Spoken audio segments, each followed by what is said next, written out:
What's up, everybody? It's the HorrorDeconstruction. You can find us on Instagram, Facebook, as You well always as almost YouTube. say Tumblr.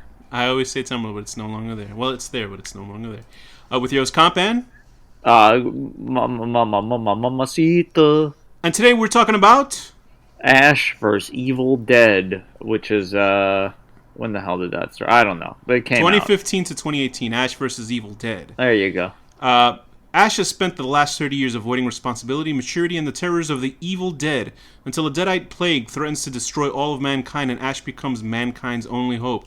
Created by Ivan Raimi, Sam Raimi, and Tom Spezialy. Starring Bruce Campbell, Ray Santiago, Dana DiLorenzo, and also Lucy Lawless. And a whole bunch of other people. So delicious. And just to say, we did like an episode for the first season, but now we're doing the whole show. We're doing the second and third season of Ash vs. Evil Dead, a promising and very entertaining show that aired on Stars, but of course, like many good things, it must go away. It's just discarded. But you know what? Bruce Campbell doesn't want to do it anymore anyway, so. Yeah, he says he'll never play Ash again, but then I think he's playing Ash in a video game, so I don't know, maybe he's just... Maybe he doesn't count that. Maybe the Evil Dead fans were just cheap bastards. They wouldn't want to... Listen, I don't blame them. Listen, here's the thing. Stars took a chance with putting this show on TV, and it was a proper sequel series to the movies. The third season was the best season. It is. I agree. This is what... See, I told you, and you were like... You did tell me. Well, the second one, you just made it sound like it was going to be so bad, and then... No, there was just logical flaws in the second one that bothered me. But the second it was one like was good it was overall. okay. It was. I didn't care that much about it, but there was one particular episode I loved. But then, like the third season was like consistently good. I did finish it a while back. It was funny because there was a big regime change during the middle of the series.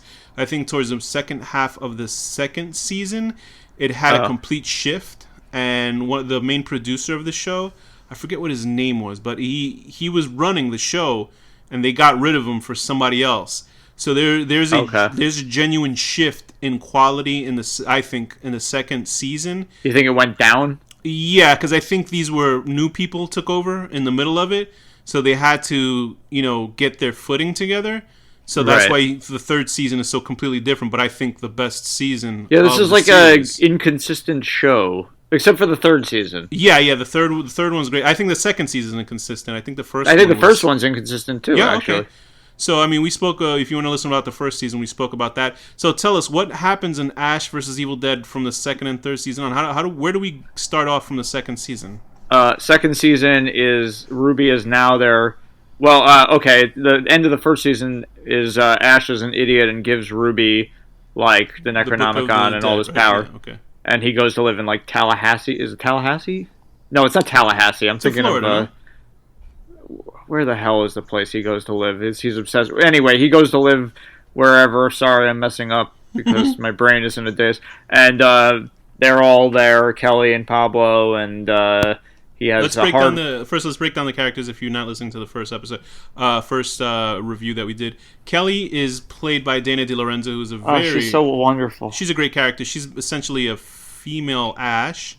Also, what's funny is that she was originally supposed to be Ash's daughter. Really? They Okay. reveal that in the second season, but then since they changed the producers and everything, they decided to have that new character come in. I'm glad they didn't do that. Yeah, myself as well. I like that she wasn't really tied to him in that sense. Because they were also always flirting. She's always flirting with her, and she was just disgusted with him in a way. And it became what's weird, the only weird thing is that I appreciated the daughter character, but Dana DiLorenzo's character was, a stand-in daughter for him. You know what I mean? Like, he was like a paternal figure to her because she had lost her parents in the first season. Jacksonville. Right, Florida. Jacksonville, Florida. Okay. Because Ash made a deal that he wanted to live in Florida, and he gave Ruby the book. And it had a really awesome finale in the first season where they're just driving off, and you can see everything is going to hell, essentially, while they're driving off into the sunset. And So this is now Ash is working. He really is just stupid though. Like he consistently throughout all the movies and everything, like he causes all of these problems. Like he wasn't Ash wasn't a bumbling fool until the third film, Army of Darkness. He's definitely a fool in the third movie. I think they slightly referenced in this one. They didn't have the rights to reference it in the movie. They did mention he's time traveled before and gone through warps. Yeah, but they can't outright say it because they didn't have the rights for that film, which I don't understand the reasoning why. I think we talked about this in the first season. Yeah, but they don't because the guy got screwed out of his rights because he was a beginning filmmaker, and you know. No. Evil Dead. It's weird because because he owns Evil Dead. This is why you don't talk about the third film. The third film is from a different film company. It's like a different production company made the film, so that's why they're able to talk about Ash but they can't talk about medieval deadites and shit like that. That's why you see no medieval references in this one because they don't have the rights to use that stuff. But anyway, so he's running this sort of dive bar. It's sort of like who's that Wango Tango, that Sammy Hagar type of lifestyle, or pina colada type of shit, and he's just very stupid. Hawaiian t-shirts, like all that gross shit. Is Ted Raimi in this season? I forget because I haven't seen this in a while. I think he kind of is throughout. He does little things.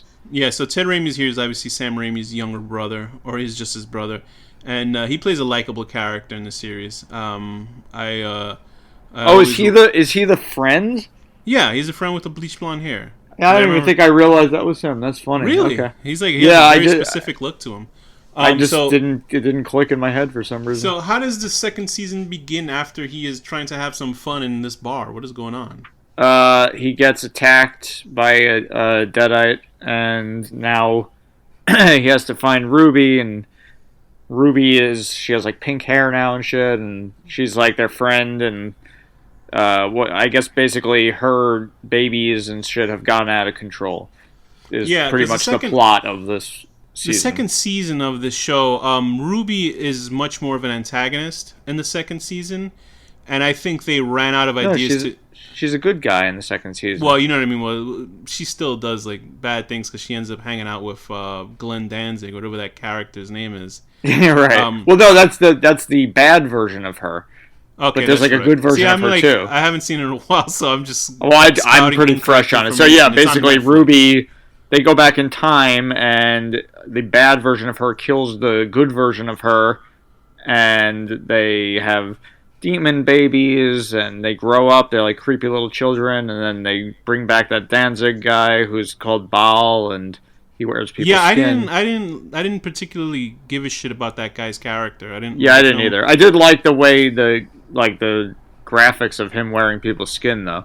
To me, you know what he reminded me of? He reminded me of a cheaper version of the Walking Dude from Randall Flagg? Yeah, like a cheaper version of Randall Flagg from the miniseries. Like there was just something about him that seemed like Sam Raimi was making the show, and he's like, oh shit, I gotta cast this character, and his friend like walked out of like a stupor and said, hey, I could play him, and he's like, oh okay, because like the guy. I don't know. I think he was okay.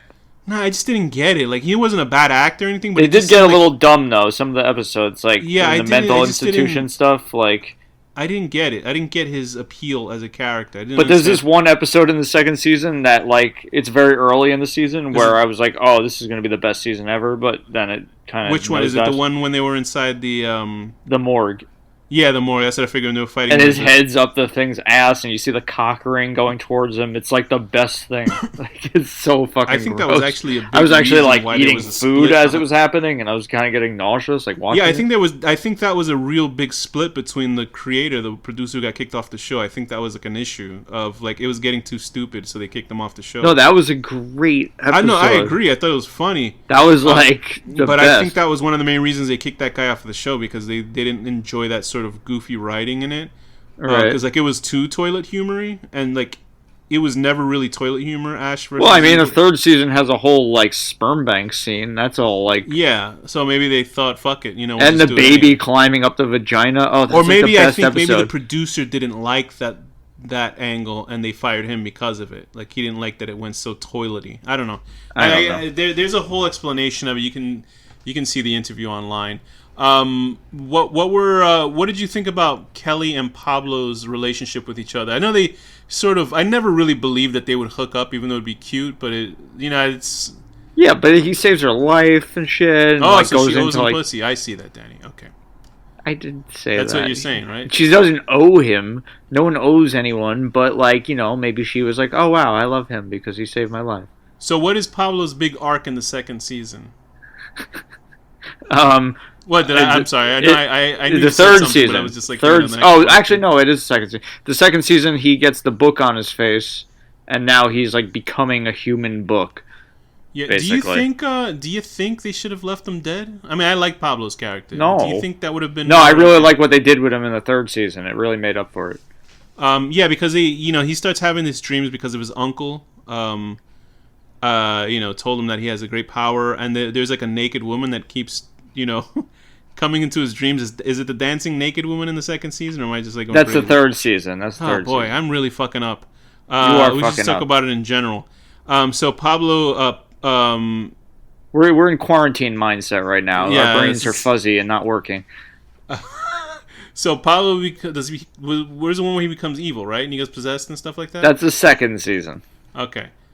Can we just talk about the whole series? Because I'm losing my mind. Yeah, let's just talk about the whole series. Okay. So one of my favorite episodes is the one where, in the third season, where he's got Bad Ruby is making a baby version of Ash that will grow up to kill him, like a doppelganger. Yeah. I like that. And it was like... And they felt like some sort of weird... they decapitate this movie. Like Swedish woman. Yeah, right. It was like a Conjuring movie. He climbs up her vagina. It's the best. The Puppet Ash episode? Well, this thing climbs into this woman's vagina, and then the baby is like going in and out of either her vagina or her neck head, like because she doesn't have a head, so it's like a baby head on her body, or like coming out of, and it's just like making her body puppeteer and beat up at. It's like the best thing I've ever seen. It really is. Like this show really was made for the fans of the series. Like I haven't seen any other. Like, it's difficult to see when movies get turned into TV shows, because it has happened. Like, they obviously made at the top of my head, I can't really think of that many. Like, they made a show called Treadstone, which is based on what's that Matt Damon movie was running around, The Bourne Identity. I've never seen that. I don't know what the hell it is. Honestly. It's just him running around, and the camera moves around when he runs, and he kicks the shit out of people. It's entertaining. It's like explosions. So sometimes. Treadstone does that too. It has the weird kind of camera movements while people beat the shit out of each other. But I mean, It's just like, it's obviously not Matt Damon's character, and this one we actually see, Ash is in the show itself, so it's an actual continuation of the films, which doesn't feel cheap. It feels like the budget wasn't shit. You know what I mean? It felt like everything was like on brand. Like none of it looked cheap at all. Especially the third season. Like the third season, the final boss in the third season is incredible. Some of the what's it called? Like the CGI pisses me off here and there, but it gets way better towards anything the third in particular season. That was heinous for you? CGI? A lot of like CGI blood sometimes, not always, but when they do it, it's like It was weird because then they introduced sort of a love interest for Ash in the second season. I'm trying to think of that actress's name. She's now on the Star Trek. She's in the. Is that the one with the dickhead sheriff husband? She had a husband, right? Yeah. She's in the new Picard show, and apparently that show like really like fucked fans right up the ass. Like they really hate it because is that the one with Kevin Spacey or something? Or? Picard? Oh, Picard! I thought you said the Cards show. No, Picard with Kevin Spacey. He's gonna fly spaceships to look for young boys. No, the funny thing about the Picard show is intergalactic children. He's beaming his wiener into kindergarten classes. He's like beaming up children out of their house against their will. And it's funny because those the old cheap special effects where everything would freeze, so the character would disappear on screen, and then the movement would happen.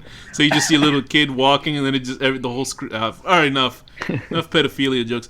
But yeah, anyway, no. But apparently, just as an aside, the Picard show, because how Star Trek is really like supposed to be the best of mankind, and it's supposed to be a positive series about how well we do and we fix problems with speaking. Honestly, I've never. But let me just say that now the Picard and the other new Star Trek show is all about action and blowing shit up, and Right. like, torture porn, and I'm like, what the fuck happened to Star Trek? So like obviously their fans are going insane because it's like they took the two biggest like franchises. Like, say what you will about Star Wars, like people hate that now.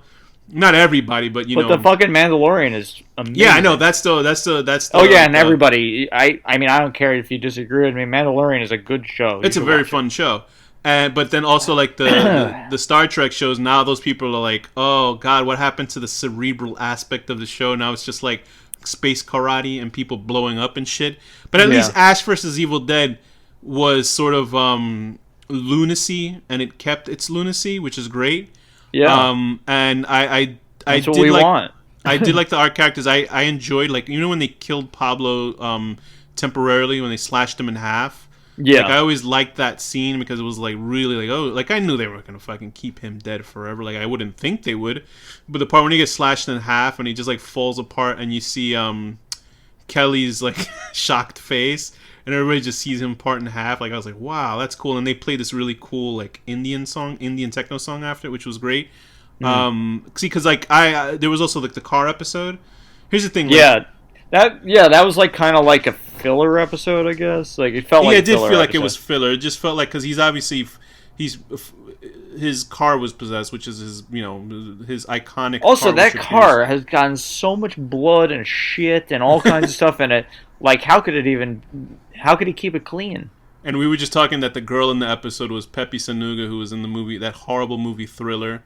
Is that official? That is the same girl. That's the one that it is. Yeah, because she's talking to herself in her sister's voice. Yes, it was so funny. Somebody, one of our followers on YouTube, thanked us. She's an African American film reviewer as well. Not just because she's African American, but she wanted to thank us for doing African American Film Month. Like, actually on our page, so it was awesome. Did she know that like most of the ones we've covered are like awful and we hate them? I mean, but it's unfortunate because there's just not enough like fucking movies out there. There needs to be more. No, but she. The funny part is that she agreed with us that Thriller was a horrible movie and a horrible representation. Yeah. For African Americans in film. There needs to be more horror out there. I wonder if she actually saw Tales from the Quadette Zone. That's a that one is just like on another like level. That's a hello to her name is What Did I Just Watch on YouTube. Cool. So anyway, so back to this. You did feel that was a filler episode. Why? Because it was just sort of like this. It doesn't really like. Oh, help. You know, it's just like, oh, here's an episode about Ash's car. Like, that's what it felt like. When did Ted Raimi's character get killed? I forget. Oh god. I remember the episode where he's a Deadite, but I can't remember exactly when he gets killed. Yeah. It's like every day feels like 2 weeks right now, so it's like feels like I haven't seen this in months, but it really was only like 2 weeks. I swear to God, I woke up and like I'll be like, it's Friday. I thought it was Monday. Like it's like and that. In case this is in the future, and hopefully, thank God, this will be over and we're alive. This is during the quarantine. It's gonna be us, and we're gonna all look like Geordie LaForge from Star Trek. We're all gonna have like with white like hair. visors on. And we'll be like, yes, this is great. This movie is fantastic. Like that. And we'll be beaming children up. Not me, of course. I would never. Samara Weaving is in this. What was she in episode 8? Ash's armed with his chainsaw, shotgun, and Necronomicon. Ash returns to the sinister cabin. 30. Is that the first season? That's got to be the first. Yeah, it is the first season. Samara Weaving is this actress who's getting pretty big now. She's in a movie called Ready or Not. You know, the one with the bride who's like trying to run away from the family. We got to do that movie because apparently that's a really good movie. And Samara Weaving is like real. It's funny because she looks just like Margot Robbie. So that's probably why people are like, oh, there's Margot Robbie, but it's not her. But anyway, so Can you imagine looking like someone, but that's like your claim to fame that you look like someone else who's famous? Yeah, I don't think it's a claim to fame because she's in some pretty good movies. I saw her in a movie, strangely enough, this movie called Guns Akimbo. I actually spoke about it a little bit. She's with somebody else actually, not with you. It's like a weird like GTA film where people are actually pitted against each other, and Daniel Radcliffe, who's Harry Potter. Yeah, of course. It's a good movie. He like. Speaking of which, I just listened to the audiobook of the first Harry Potter. I've read all those books like 4 times each, but it's been a long time. Was it like an abridged version, like a newer, updated version? Did you know Dumbledore was gay? And they say it like it's because they put in all the like retro thoughts she had after like the retro. Yeah, it's like after the fact. But did you? Hagrid also had a 10-inch pulsating cock. Did she put that in? The regular story. God, it must have been huge. No, that would be small for him. It must have been like a foot. He could only fuck those deers with the giant antlers. That's why he always tries to get those dragon eggs. He needs. That's all he can handle. But anyway, Guns Akimbo was fun, and he has. I was going to say that the actor Radcliffe is like the perfect, like the perfect cast. It really is. He does some interesting movies now. Now he just does sort of weird movies. But anyway, so he's like a troll, an internet troll, and this game pits people to like kill each other. And so the creators of the game get pissed at him because he trolled them online. So they weld guns to his arm and they pit Samara Weaving to try to kill him. It's a funny movie. But like the director made some stupid comments online and he got in trouble. He's an idiot. But anyway, the movie's good. Guns Akimbo was fun. Cool. But anyway, so I'm not saying yes to whatever that director said, but I'm saying the movie's at least interesting. Anyway, so back to this. Baal didn't get him. They didn't really give a shit about him. Ruby obviously was much more interesting as a villain. Yeah, second season is very. They completely like, wasted her in the third season. They completely wasted Ruby in the third season. I feel because she was running around with her little girlfriend, right? Well, she was running around with Kelly's body that was possessed by like someone of her level of demon. Right. So they showed her before that. Anyway, my problem with the second season. This is my issue with the second season. So essentially, they I don't know if they thought they weren't going to get a third season, which I think was probably the case. They might have thought that actually because it ends where they essentially wipe anything from the Evil Dead movies didn't happen, and at the end of the second season, like. He destroyed the book. Nobody ever went into the fucking house. All that stuff. Right. And, he went back in time, obviously. And then he comes back to the present, and everybody remembers him, and they're cheering him on as a hero. If none of that happened, then why are people cheering him on? They do explain it. They do not. In the third season, they just say, it got a little weird there, but it still happened. That's all they said.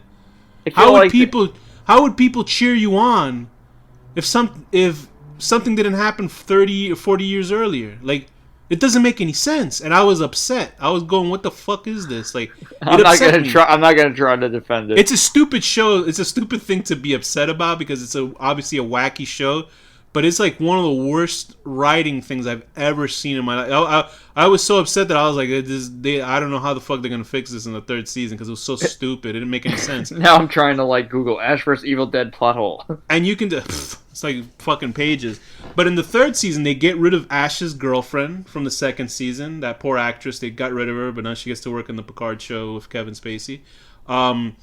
And like they get rid of her, they introduce Ash's illegitimate his. I love this story. Like she just comes up like I'm your wife, and then he's like telling the daughter about how he remembers like fucking the mom in the car. Yeah. That was the one thing that like threw me off in the first season when he's having sex with that lady in the bathroom. Why? I was like, it's funny because I don't see Ash as he's obviously an old pervert, but I never see him as like a sexual. See him do it.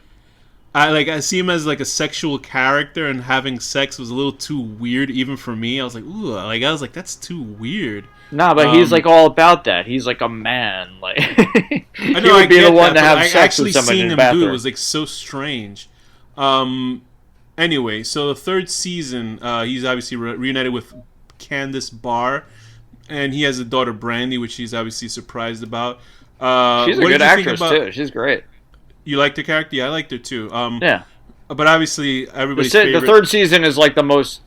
I mean, it's definitely the most well written, but also like finally gives the characters like more character. Right. Like every character has a meaning. Every character has like an arc. Every character I like has almost wish that writer could have gone back and written the first and second season, but like him go back in time. It does feel though at the end like. At the finale, obviously they set it up for another season. That's the only point where the writing is like, oh well. You know what I mean? They kind of did an ode to the ending of Army of Darkness that they actually cut, like because the theater or whatever the production studio made them cut the ending they wanted, which was Ash does like a Rip Van Winkle and oversleeps and Right. sees the collapse of society. So they did that sort of idea. Yeah, and he does mention that part, right? Also, so Pablo is getting these visions where he keeps seeing this naked girl dancing around, giving messages. Hot chick. It's so funny because like I had to, like, for scientific reasons, I had to Google who the actress was. And she's like a white girl. So all this time I thought it was I like hope a Latin girl. you censored out her boobs yourself with your finger. Oh yes, as no. you looked Listen, at the I images. believe in equal Respect. rights, so I had to blur it out myself. Mm-hmm. I actually just put my pen on the screen. I was just erasing it. Good. Standout episode for you? I like I did enjoy the Of the whole show, or just episode. of the third season, or Was it the prom or the homecoming? That was a great one. that is a great. Oh, where his doppelganger's going around killing everyone. Yeah. Yeah, that's a good one. I I still have to go with the baby crawling in and out of the woman's vagina. It's just like that's exactly my humor. Like that's It was exactly weird because what I want to see. that evil baby Ash was like that's someone who grew up into this one, right? Yeah. Okay. It was weird because they had those weird sort of stand-in like bald demons all around. Yeah, the babies that grew into adults very quickly. Yeah. Yeah. And they I turned was into like- shadows too. Yeah, I wasn't totally into those monsters really, but the monsters were all well designed in the show, which I liked. There's Especially this the last- one of the best Deadites was it was this old lady, and also there was like the one at the sperm bank. It's just there's some really good stuff in this show. Like it's definitely hit or miss, but the stuff that's good is like exactly what I would want to see. Like it really is. the character designs are fucking incredible in this, man. They're, Yeah. like, everything, like the monster designs, the whole art direction is really good. There was the Knight of Samaria character that was in there shortly until they got rid of him.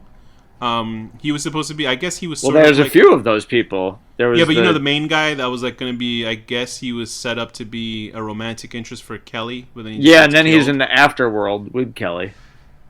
Okay. But yeah, like, you know, you really only give a shit about Pablo, Kelly, and Ash in this show. The one And I thing I guess you thought could about blame- is because Kelly's dead for a pretty long time, Right. and and then after her body is exited by that demon, her body's like decaying, and she comes back into it. Like I feel like she would smell when he kissed her, and like probably she's a little decayed. It was weird how they just, for me, how they quickly killed off Ruby. They just like got rid of her. She lasted Well, up she- obviously to the second to last episode. I mean, Bad Ruby lasted very long till like almost maybe the last episode. right? It's funny because I just figured her as the main the same character. She from the gets beginning. killed So I by know a obviously dark she's- one. Yeah, but she's just like gone. Like that's it. Like her, it seems like they just did it as an afterthought because they really didn't have anything else to do with her. Because like, how many times is she gonna, meddle with? I Ash liked all the her. I time? liked her as an ally for a little bit. Mm-hmm. But this is all leading up to Ash's has been fated to fight the Kundarian monster essentially, For eternity. which is this gigantic like building-sized deadite. And it's really impressive. Like the last episode is very impressive with the monster effects and Yeah. everything. Like I gotta give them fucking kudos. Like Stars at least tried. It's just that nobody watched the show enough to give it. I mean, even I didn't watch it when it first came out. It took Right, me same. till now to watch the fucking third season. The I second and had third Stars. season. I had the Stars channel, but I didn't get to watch. I only watched it like after. I was like, oh shit, you know what I mean? It's one of those things. It's just that you don't think about it and you go. Because the watch first it and season you're was like hit or miss, and then I kind of just forgot. And, yeah. You took and- a long time to go see the second and third season. That's Yeah, for sure. well, I was just sitting at home not working because like work was it was before quarantine, but like everything was starting to slow down. I was only walking like a few dogs, and like So you're essentially like just playing video games and going through everything now. now I'm just playing Breath of the Wild, which is the Zelda game on Switch. very I've been obsessively playing it for a week, and I'm going insane. I don't want to talk about this because it's gonna make I me get feel it. No, crazy. I get it. But oh god. I think I mean, I've done other shit too, but I don't want to talk about it on here. I really think that the show, really holds up well. I think it, like, even though like you're hearing me say, "Hey, what happened in this episode? What happened in that episode?" But as I speak about it, I'm thinking, I'm like, "Oh yes, this is like really good." It's just a really just well put. There is no. I haven't seen any. Like I said before about the Treadstone and the Matt Damon shit. There is no other show that I think that, because obviously a big movie theaters obviously won't give them enough money to make another Evil Dead movie, because they did that last remake, which was fucking.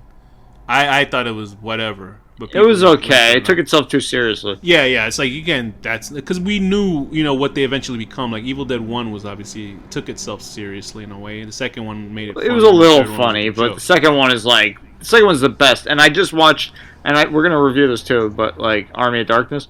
Okay. I just rewatched that too, and I guess it's been like a couple of years, and actually I definitely think it's a lot dumber than I remember. Like I love the second one. That's the best one. It's weird because I don't know how respected Sam Raimi is. I think he's respected as a director, but I don't know if he's as respected as he should be, because there is certainly nobody that makes a film like Sam Raimi does.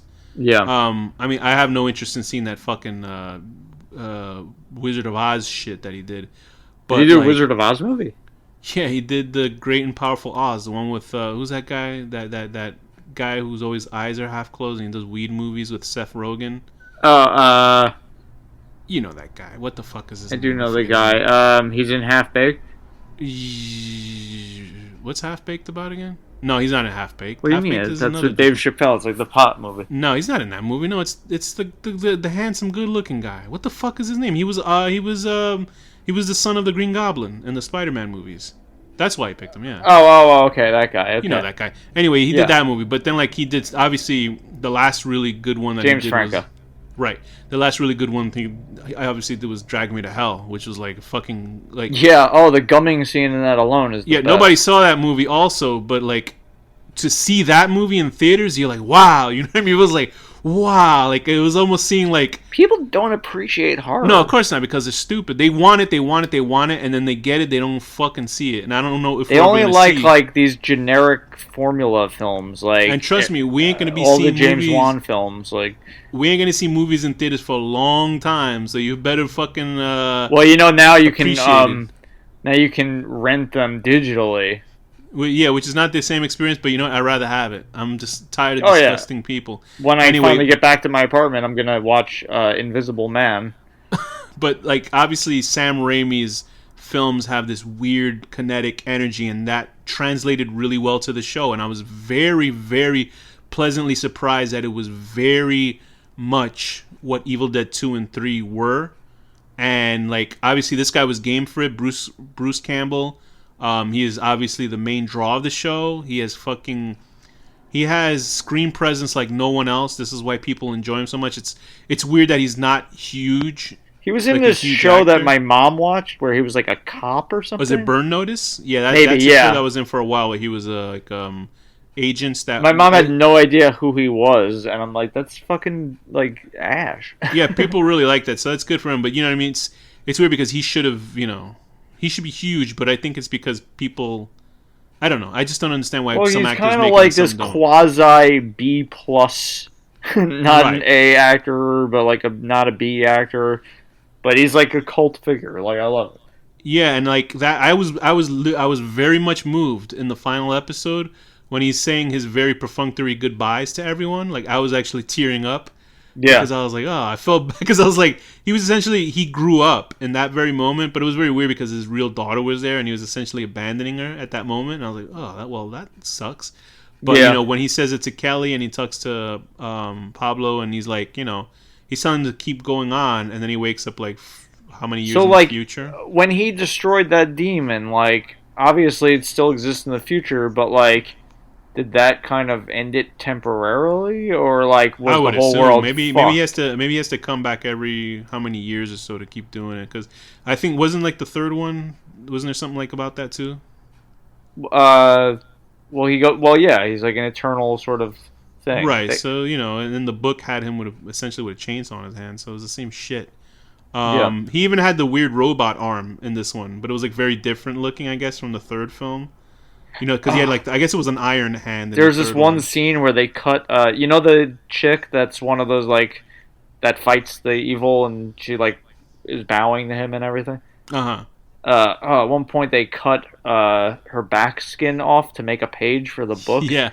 Oh, it's so like the way they do it is so brutal. Like I just pictured that whole scene. It's a great show. I mean, it's totally worth it. Obviously, if you're listening to this, you fucking watched the show, and you're just. I mean, if you haven't seen the movies, I would say you don't even have to watch all three. Just watch Evil Dead 2, because that's essentially a reboot of the first one. So it tells you everything you need to know in the first 15 minutes, and then it's a new movie. Yeah. And then watch the show. Yeah, what the fuck are we gonna say? That's gonna be like, if you're listening to this, then you're obviously an Ash vs. Evil Dead fan. You're just listening to the choir. But if you've seen the show but you haven't seen the movies, start with the first one if you're in the mood to watch all of them. But like, if you're only gonna choose one, just watch the second one. It's funny because it's like, when you go on YouTube and like I'll listen to, like, I'm not really a person that listens to reviews that much of other things. But if like it's a movie that I obviously like, and then I'll just it's probably a reason why people watch certain news channels, because they're like, yeah, this guy's saying the right thing, because they just agreeing to listen. Because they want to hear what they want to hear. People like Ash vs. Evil Dead obviously listening to this go, these guys are too smart. These guys are very smart guys. Yeah. What they're saying is right. This is true. Because what the hell other reason would you listen? It would be weird to listen to a movie review of a movie that we're talking about like 48 episodes of a show. Of course, you think somebody's never seen the show and watch the movie's gonna listen to this whole episode, and at the end of it, where we're just talking random bullshit, they're gonna, hey, I'm gonna watch this show because these two guys. Either way, you're a smart person if you watch this show and if you listen to this podcast. You're a smart person. Congratulations. Anyway, with that, what rating would you give this Ash vs. Evil Dead Season 2? As a whole, or just Season 2? Season 2, I'm going to give it like a 7. Yeah, Season 2 is going to be like a 7, yeah. 7 out of 10 what? 7 out of 10, pretending to be Pablo the whole time, and then slitting yourself down the middle, and you're actually, what did you call him? Danzig. You're Demon Danzig. And what would you give Season 3? Season 3, I gotta give it like a 9 out of 10. 9 out of 10, I don't want to say the vagina thing again, because I've said it like 4 times now. 9 out of 10, putting a knife on a bullet in a tank and shooting a giant monster through the face. I will give also a 7 out of 10 to the second season. It was very, very right. 7 out of 10 second season's hot Kelly being possessed and trying to seduce Pablo. That was the second season, hot. Right? No, that's first season. Oh, really? Did she do it in the second season? What happens during the second season? Kelly's hot. Second season, they're in like a mental institution. All right, second. Okay, so 7 out of 10. Oh man, what happened in this season? This is why I like the third season better, because I remember that shit more. Okay, so 7 out of 10. You're good at this. Putting your head up of a deadite's ass and fighting it. And then for the third season, I would give it also a 9 out of 10, having the worst prom in history. So for a second, talk about Dana DiLorenzo, please. Oh God, she's like just perfect, the best. Girl. She's like wonderful. I love her. I follow her on Twitter. Although I have to admit, I'd be very intimidated by her in real life. Oh yeah, she's great. It's funny because you still see her. She's like abnormally hot. She was also on this other show that just recently I think got canceled, but she was nice about it. She's really cool. She's also on Cameo. I was like looking at her Twitter a little bit, and I was like, I don't want to know her as a real person. I just want to picture her as Kelly. She's as cool as the character essentially. She like. Oh, okay. Is she? Yeah, because I was like starting reading, and I was like, nah, I just want to like have the idea of her as Kelly. I don't. Nah, she's basically that same character. She's okay, cool, rough talking, cool. Because sometimes people like are like totally different. It's like, oh, that's disappointing. That's gonna be our new show. Our new show is just gonna be talking about Dana DiLorenzo. That's our new podcast. So overall, what rating would you give the whole show of Ash vs. What did you think about the ending though? The ending. It's like okay, you know. Yeah, I think so too. It feels a little disappointing, but that's also because I don't like endings of shows. Right, same here. All right, so what would you give the rating for the entire series? I give this entire series an 8 out of 10. Being chased around a sperm bank by a deadite who is squirting and throwing jars of sperm at you. I would also give it an 8.5 out of 10. Going through, I almost want to say that going through time shit. Oh damn, I hate that stupid shit. An 8 out of 10. Finding out you have a daughter. Forging the bonds with your two friends that look up to you, and then essentially tell them to go fuck off and live their lives while you save the world. And with that, Danny, what's the final word? Hopefully not the final word. Word? Black screen, blue screen, white screen, pep scene.